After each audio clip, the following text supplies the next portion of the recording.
ओम शांति। ज्ञान सागर बाप आए हैं ज्ञान वर्षा कर इस धरती को स्वच्छ बनाने। ज्ञान सागर बाबा एसेছেন জ্ঞানের বর্ষা করে এই ধরতিকে সতেজ বানাতে। কারণ এখন স্বর্গের স্থাপনা হচ্ছে, আর এই স্বর্গে যাওয়ার জন্য প্রথমত নিজেকে দৈবিক সম্প্রদায়ের বানাতে হবে, অর্থাৎ দৈবিক গুণকে ধারণ করতে হবে। सर्वोत्तम कुल वाले बच्चों का मुख्य कर्तव्य क्या है? सर्व उत्तम कुलेर जे बाच्चारा हय अर्थात এই সঙ্গম যুগের যে ব্রাহ্মণ, তো তাদেরকেই বলা হয় সর্ব উত্তম কুলের বাচ্চা। এবং এদের মুখ্য কর্তব্য কি হতে পারে?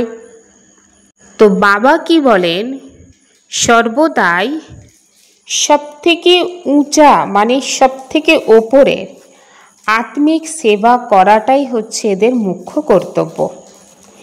এখানে বসে বা চলতে ফিরতে খাস ভারতবর্ষ আর সারা বিশ্বকে পাবন বানানা অর্থাৎ পাবন তৈরি করা, শ্রীমতে বাবার ঈশ্বরীয় কাজে সহযোগী হওয়া, তো এটাই হচ্ছে সর্ব উত্তম ব্রাহ্মণ আত্মাদের कर्तव्य।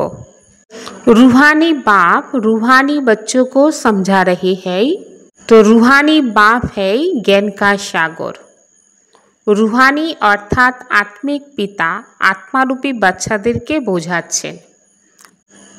তো রুহানি বাবাকেই জ্ঞানের সাগর বলা হয়, ব্রহ্মা বাবাকে কিন্তু জ্ঞানের সাগর বলা হয় না। শিব বাবা যাকে পরম পিতা পরমাত্মা বলা হয়, এক হচ্ছে শরীরধারী লৌকিক পিতা, दूसरा হচ্ছে পারলৌকিক রুহানি পিতা অর্থাৎ আত্মার পিতা পরম পিতা পরমাত্মা, যাকে জ্ঞানের সাগর বলা হয়। একজন হচ্ছে শরীরের পিতা আর একজন হচ্ছে আত্মার পিতা। তো এই জিনিসকে অনেক ভালো করে বুঝতে হবে। যদি বর্ষা না হয় তাহলে দেখা যায় আশেপাশে জমি আদি সব কিছু শুকিয়ে যায়। তো পরমাত্মা বাবা এসে বলেন, যদি জ্ঞানের বর্ষা আত্মার মধ্যে না হয় আর জ্ঞানের বর্ষা সত্যি সত্যি আত্মার মধ্যে না থাকার কারণে তো জীবনরূপী জমি দেখা গিয়েছে শুকনো হয়ে গিয়েছে, যেখানে সুখ শান্তিরূপী ফসল আর ফোটেইনি। কারণ জ্ঞান দিয়েই স্বর্গের স্থাপনা হচ্ছে। সত্যযুগে সর্বদাই জমি হরা ভরা থাকবে, কখনো শুকনো হবে না, কিন্তু কলিযুগে জমি শুকনো হয়ে গিয়েছে। ঈশ্বর বাবা এসে এই ধরতিতে মনুষ্য আত্মাকে জ্ঞান দিয়ে দৈবিক সম্প্রদায়ের বানাচ্ছে। তো সেই জন্য বাবা বাচ্চাদেরকে প্রতিদিনই বোঝাতে থাকেন, ঈশ্বরীয় অধ্যয়ন করো, কারণ আমি তোমরা যে আত্মা তোমাদের পিতা আমি পরমাত্মা। তোমরা বাচ্চারা না আমাকে জানার কারণে আর না আমার কর্তব্যকে জানার কারণে পতিত হয়ে গিয়েছো, দুঃখী হয়ে গিয়েছো এবং অনাথ হয়ে গিয়েছো। আর অনাথ হয়ে যাওয়ার কারণে তোমরা নিজেদের মধ্যে লড়াই ঝগড়া করতে থেকেছো। ঘরে যদি মা বাবা না থাকে তাহলে বাচ্চারা লড়াই ঝগড়া করে না, কারণ এই সময় পরমাত্মাকে কেউ জানে না, আর না জানার কারণে দুর্গতির মধ্যে চলে এসেছে। তো আমি এসে সবাইকে সদ্গতি দিই, গতি আর সদ্গতি। আর যে গতি আর সদ্গতি দেয় তার নামই হচ্ছে শিব, আর এই নাম কখনো বদলায় না। बच्चे जानते हैं स्वर्ग में बहुत सुख है और वह नई दुनिया है। বাচ্চারা কি জানে, স্বর্গে অনেক সুখ ছিল এবং সেটা নূতন দুনিয়া ছিল। আর সেই তুলনায় আজকে যদি আমরা দেখি, এটা হচ্ছে পুরানো দুনিয়া, আর এখানে অনেক দুঃখ। আর এই দুনিয়াতে জিতে জি মরতে হবে, তবেই নাম বদলাবে। কিন্তু মায়া জিত হতে গেলে পরমাত্মার ইয়াদ চাই। মায়া যদি জিতে নেয় তো তাহলে যে ব্রাহ্মণ আত্মা, সেই ব্রাহ্মণ থেকে পরিবর্তন হয়ে শূদ্রে আবার পুনরায় চলে যায়। সেই কারণে বাবা বাচ্চাদের আর নাম রাখে না, আর ব্রাহ্মণদের মালা কখনো তৈরি হয় না। কিন্তু ব্রাহ্মণরাই হচ্ছে সর্ব উত্তম উচ্চ কুলের, আর এই ব্রাহ্মণরাই আত্মিক সেবা করতে পারে। এখানে বসে চলতে ফিরতে ভারতবর্ষ কেন, সারা বিশ্বের সেবা করতে পারে। সারা বিশ্বকেই তোমরা পবিত্র বানাতে পারো। তোমরা বাবার মদতগার বা সহযোগী হতে পারো, কিন্তু বাবা শ্রীমতে চলেই বাবাকে মদত বা সহযোগ দিতে হবে। কারণ এই ভারতবর্ষ এখন পাবন হওয়ার সময় এসেছে। কেন আমরা কল্পে কল্পে এই ভারতবর্ষকে পবিত্র বানিয়ে পবিত্র ভারতেই আমরা রাজত্ব করেছিলাম। আমরা ব্রাহ্মণরাই ফিরে ভবিষ্যতে দেবী দেবতা হতে চলেছি। ब्राह्मण तब होंगे जब प्रजापिता के सम्मुख होगा। अभी तुम सम्मुख हो ना, तुम हर एक प्रजापिता ब्रह्मा की औलाद अपने को समझते हो, ये युक्ति है। और औलाद समझने से भाई बहन हो जाते हो। तो बाबा की बोलें, আমরা এখন প্রজাপিতা ব্রহ্মার বাচ্চা ব্রাহ্মণ হয়েছি না, আর ব্রহ্মার সামনেই বসে আছি।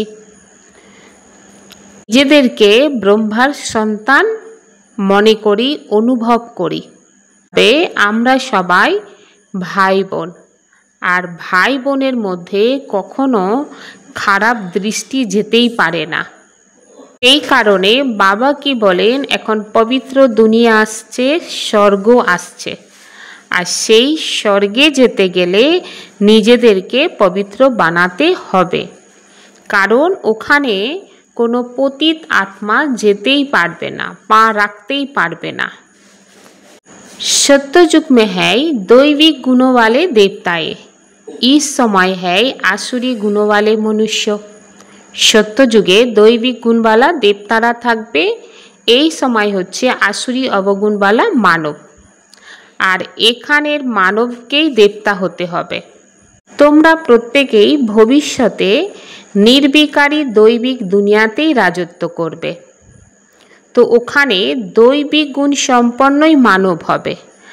মানব কিন্তু দৈবিক গুণ সম্পন্ন হওয়ার কারণে দেবতা বলা হয়েছে। बाप कहते हैं, मैं आदि सनातन देवी देवता धर्म की स्थापना कराता हूँ, जिसके लिए तुमको पढ़ा रहा हूँ। बाबा की बोलें जे आमी তোমাদের জন্য आदि सनातन देवी देवता धर्मेर स्थापन करছি, এবং তার জন্যই তোমাদেরকে পড়াচ্ছি। কারণ সত্য যুগে অনেক ধর্ম হবেই না। ড্রামা অনুসারে সকল ধর্মকে আর সকল আত্মাকে ফিরে যেতে হবে, এটা ফিক্সড হয়ে আছে। এই যে সৃষ্টি পরিবর্তন, এই পরিবর্তনকে কেউ টালতেই পারবে না। তো এই সৃষ্টি পরিবর্তন হলেই তবে বিশ্বে শান্তি স্থাপন হবে, আর এই লড়াই দিয়ে স্বর্গের গেট খুলবে। কারণ বাবা পরম ধাম থেকে এসেছে হেভেন বা স্বর্গের উদ্ঘাটন করার জন্য। তাকে কি বলা হয়? Heavenly godfather. তো তাহলে হেভেন উদ্ঘাটন করার জন্যই আসবে না, তো বাচ্চাকে স্বর্গ স্থাপনার কাজে মদত করতে, স্বর্গবাসী বানাতে। তো এত সব আত্মা তো পাবন হতেই পারবে না, না কে পাবন বানাবে? তো তার জন্য পরমাত্মা বাবা এসেছে। তোমরা মনুষ্য আত্মাকে বোঝাতেই পারো, হে আত্মায়ে তোমরা সকলেই শতপ্রধান ছিলে, 84 জন্ম নিয়ে তমপ্রধান হয়ে গিয়েছ। এখন পরমাত্মা এসেছে প্রত্যেককে শতপ্রধান বানাতে। ঈশ্বরীয় জ্ঞান কোনো বাচ্চা তো অনেক ভালো করে ধারণ করে, কোনো বাচ্চা কম ধারণ করে। সাঁচখণ্ড স্থাপন করে পরমাত্মা বাবা আর ঝুটখণ্ড স্থাপন করে রাবণ। পরমাত্মাকে স্মরণ করার জন্য মুখে শিব শিব বলার দরকার নেই। নিজেকে জ্যোতির্বিন্দু আত্মা নিশ্চয় করে পরমধামে যে পরমাত্মার মহাজ্যোতি, সেই জ্যোতিকে স্মরণ করা, এতেই আত্মার জন্ম জন্মান্তরের বিকর্ম বিনাশ হবে এবং আত্মা সর্ব পাপ বা বিকার থেকে মুক্ত হতে পারবে।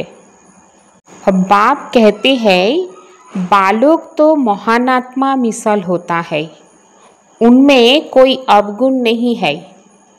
बाबा की बोलছেন बालक तो महान आत्मार समान হয়। কেন? কারণ বালকের মধ্যে কোনো অবগুণ থাকে না, আর অবগুণ সম্বন্ধেও কোনো জ্ঞান থাকে না, নলেজ থাকে না। আসলে অবগুণ তো ওই কলিযুগে সবাইয়ের মধ্যে আছে, একমাত্র দেবতাদের মধ্যে কোনো অবগুণ ছিল না। প্রথম নাম্বার অবগুণ এটাই যে বাবাকে না জানতে পারা বা না জানা।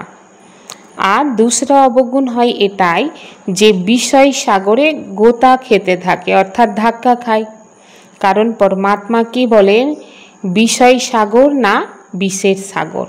তো সেই বিষের সাগরে ধাক্কা খাওয়া, আধা কল্প ধরে মানব এই বিষের সাগরে ধাক্কা খেয়েছে।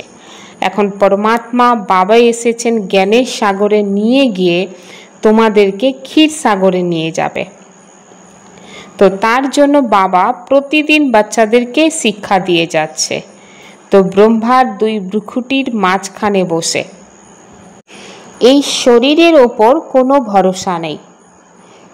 আত্মা শরীর থেকে বেরিয়ে গেলেই শরীর তো ভস্ম হয়ে যাবে।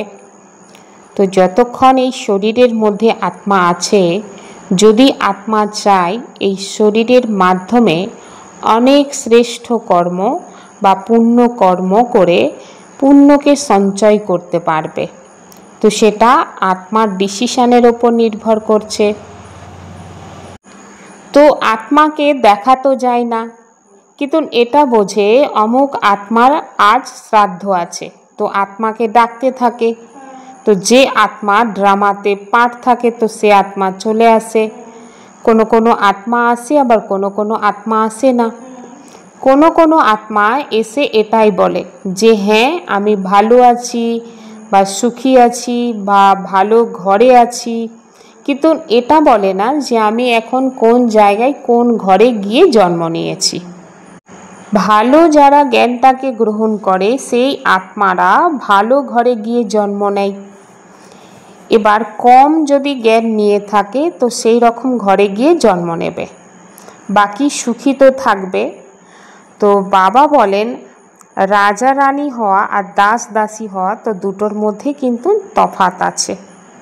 তো এটা পুরুষার্থের আধারে নির্ধারিত হয় কোন আত্মা রাজা রানী হবে বা কোন আত্মা কোন পদে প্রতিষ্ঠিত হবে। যখন ঈশ্বরীয় জ্ঞানকে প্রাপ্ত করেছে বাচ্চারা, তো তাহলে প্রত্যেক বাচ্চার লক্ষ্য রেখে পুরুষার্থ করা উচিত, আর সেইভাবে এই ঈশ্বরীয় পড়াতে লেগে যাবে। কারণ দুনিয়া হচ্ছে অনেক গন্ধেগি দুনিয়া, নোংরা দুনিয়া। দুনিয়ার সঙ্গ মোটেই ভালো না, দুনিয়ার সঙ্গ হচ্ছে কুসঙ্গ। পরমাত্মা এসে বলেন সর্বদাই সৎসঙ্গের মধ্যেই থাকো, বাকি সৎসঙ্গের মধ্যে থাকলে ত্রাণ হবে, উদ্ধার হবে, বাকি তো কুসঙ্গের মধ্যে থাকলে ডুবে যাবে। তো বাবা তো সকল বাচ্চার জন্মপত্রিকে জানে, অর্থাৎ যখন থেকে বাচ্চারা বাবার ঘরে পা রেখেছে তখন থেকে বাবা প্রত্যেক আত্মার জন্মপত্রিকা জানে। আর এটাও জানে এটা হচ্ছে পাপ আত্মাদের দুনিয়া, তবেই তো সকল আত্মা আমাকে ডেকেছে। তো বাবা বলেন মিঠে মিঠে बच्चों मेरा बनकर फिर मेरी मत पर चलो। বাবা কি বলেন বাচ্চাদেরকে, মিষ্টি মিষ্টি বাচ্চা আমার হয়ে আমার মতেই চলো, কারণ দুনিয়া গন্ধা, আর এই গন্ধা দুনিয়াতে লাখো করোড়ো টাকার ঠগি হতে থাকে। তো এই সব কিছু থেকে নিজেকে রক্ষা করার জন্য তো বাবার ইয়াদ অবশ্যই দরকার, তবেই অথাও খুশি প্রাপ্তি হবে। এখন তো বাচ্চাদের জ্ঞান আছে, ফিরে বাচ্চারা दूसरा জন্ম নেবে তো এই জ্ঞান খালাস হয়ে যাবে। তখন শুধুমাত্র পুরুষার্থ অনুসারে যে প্রারব্ধ বানিয়েছে সেই প্রারব্ধকেই প্রাপ্ত করবে। তো এখন সেই কারণে বাবা বাচ্চাদেরকে বারবার বলতে থাকেন যে অনেক ভালো করে পুরুষার্থ করো, যদি এখন না করো তো কখনোই করতে পারবে না। बाप कहते हैं मुझे याद करना है। कल्प कल्प कल्प के संगम जुगे आता हूँ। एक बाबा बोलছেন আমাকে স্মরণ করো আর কল্পে কল্পে কল্পের সঙ্গম যুগে আসি। বাকি মনুষ্য আত্মা যে বলেছে যুগে যুগে পরমাত্মা আসে, তো সেটা সম্পূর্ণ ভুল। কারণ চারটে যুগ নিয়ে একটা কল্প, আর কল্পের সঙ্গম যুগেই পরমাত্মা আসেন। আত্মা এসে সকল পতিত আত্মাকে पवित्र করে তোলে। बाप के समान टीचर बनना है। बड़ी युक्ति से सबको इस झूठ खंड से निकाल साच खंड में चलने का लायक बनाना है। এখন এই সঙ্গম যুগে বাবা চাইছেন বাবার প্রতিটা বাচ্চার টিচার হবে এবং অনেক যুক্তি দিয়ে সবাইকে এই মিথ্যার দুনিয়া থেকে পার করে সত্যের দুনিয়াতে নিয়ে যাওয়ার লায়ক বানাবে, অর্থাৎ উপযুক্ত বানাবে। दुनिया का संग कुसंग है, इसलिए कुसंग से किनारा कर एक सत का संग करना है। দুনিয়ার যে সঙ্গ, সেই সঙ্গ হচ্ছে অনেক খারাপ সঙ্গ। এই সঙ্গ থেকে কিনারা করতে হবে, নিজেকে আলাদা করতে হবে। এক পরমাত্মা বাবা যে সৎ, সেই সতের সঙ্গ করতে হবে। আর উচ্চ পথ প্রাপ্তি করার জন্য এই ঈশ্বরীয় পড়াতে লেগে যেতে হবে। এক পরমাত্মা বাবার মতে চলতে হবে। अपना सब कुछ सेवा में अर्पित करने वाले गुप्त दानी पुण्य आत्मा भव। নিজের সব কিছু সেবাতে অর্পণ করে গুপ্ত দানী হতে হবে, তবেই পুণ্য আত্মা হবে। তো পরমাত্মা বাবা এসে বলছেন যে পুণ্য আত্মা হও। তো কারণ আমরা সবাই কি জানি, সময় খুব তাড়াতাড়ি পার হয়ে যাচ্ছে, খুব ফাস্ট বেরিয়ে যাচ্ছে। তো আমাদের হাতে গোনাগুনতি সময় আছে, আর এই গোনাগুনতি সময়কে অনেক ভালোভাবে ব্যবহার করতে হবে।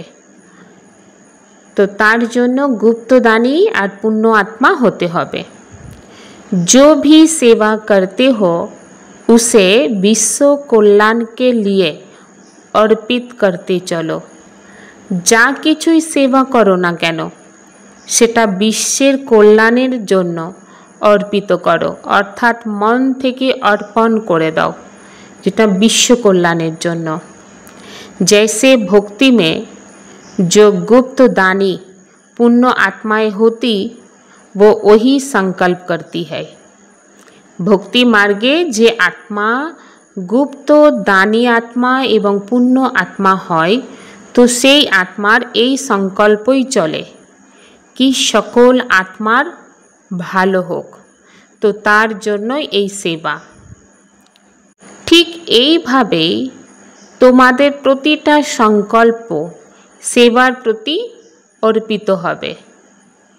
কখনো নিজের কিছু হবে এই কামনা বা ইচ্ছা রাখবে না, কারণ মনের মধ্যে এই ভাবনা থাকবে যে আমার এই সেবার আধারে প্রত্যেক আত্মার ভালো হবে, অর্থাৎ সকল আত্মার প্রতি সেবা ভাবনা থাকবে।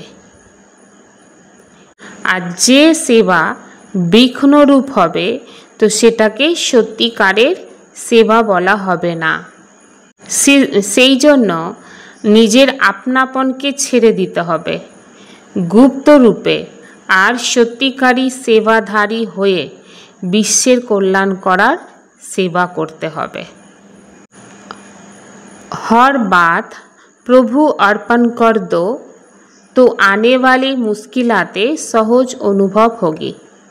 प्रतिटा कथा प्रभुके अर्पण करे दाओ, ताहले जे कथार मुश्किल अनुभव होबे मने होच्छे तो सेटा सहज होए जाबे। सहज योगी बनना है तो परमात्मा प्यार के अनुभवी बनो। सहज योगी यदि होते चाओ ताहले परमात्मार भालोबासार अनुभवी हओ। आदिकाल अमृत बेले अपने दिल में परमात्मा प्यार को संपूर्ण रूप से धारण कर लो। आदिकाल अर्थात अमृत बेला होच्छे शुरू, तो सेई समय अमृत बेला थेके निजेर दिलेते परमात्मार भालोबासाके सम्पूर्ण रूपे धारण करे निते हबे।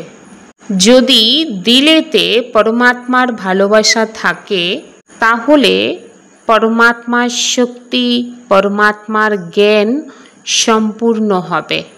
ताहले कखनो कारोर प्रति कोनो रकम भावे लागाव झुंकाव बा स्नेह जाबे ना, एकमात्र परमात्मा बाबा छाड़ा। तो बाबार प्रति सत्यिकारेर भालोबासार निशानी होच्छे बाबार समान होते हबे, कर्मातीत होते हबे। करावान होए कर्म करो कराओ, कखनो मन बुद्धि बा संस्कारेर बश होए कोनो कर्म करबे ना। ओम शांति।